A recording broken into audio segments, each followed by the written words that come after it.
There is a very common sentence that confuses almost everyone starting out in English. I am busy yesterday.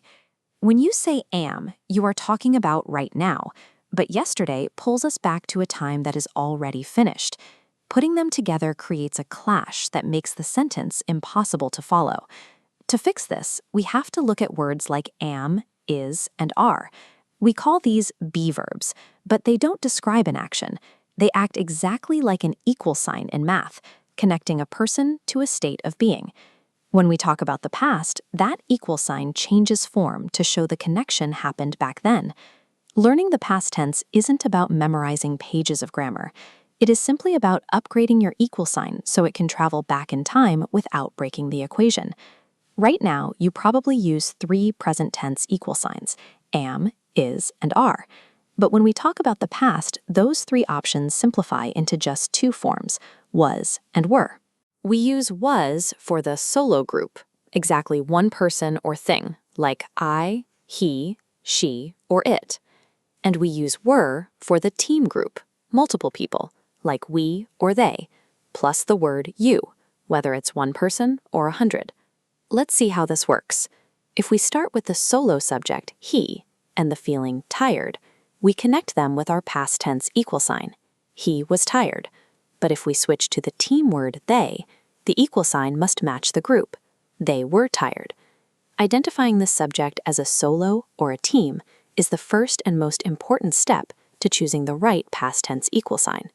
This brings us to a mistake that frequently causes trouble on English tests: combining our equal signs with words that describe physical actions. It sounds like this: I was played tennis. To see why this fails, look at their functions. Was is a still equal sign, showing a state. Played is physical movement. Standard English sentences only run one system at a time: a still equation or a physical action. It cannot be both. If your goal is to describe an action someone did, delete the equal sign entirely. Just say, I played tennis. But to describe a state or a job, delete the action word and keep the equal sign. I was a tennis player. Keeping these equal signs and action words in their own separate spaces prevents the majority of beginner grammar errors. These equal signs rarely travel alone. They are usually triggered by specific time markers. If a sentence is talking about the very recent past, look for words like yesterday or last night on the calendar. If the event happened further back, you will see the word ago, as in 2 years ago or a long time ago. Sometimes the marker points to a specific moment in time, using phrases like then or at that time. These markers usually wait at the very end of the sentence. Spotting them is your alarm to check your verb and make sure it is in the past. When you see these time markers, you know exactly which type of equal sign the sentence needs before you even reach the end. Let's remember our 3 rules. Be verbs are equal signs.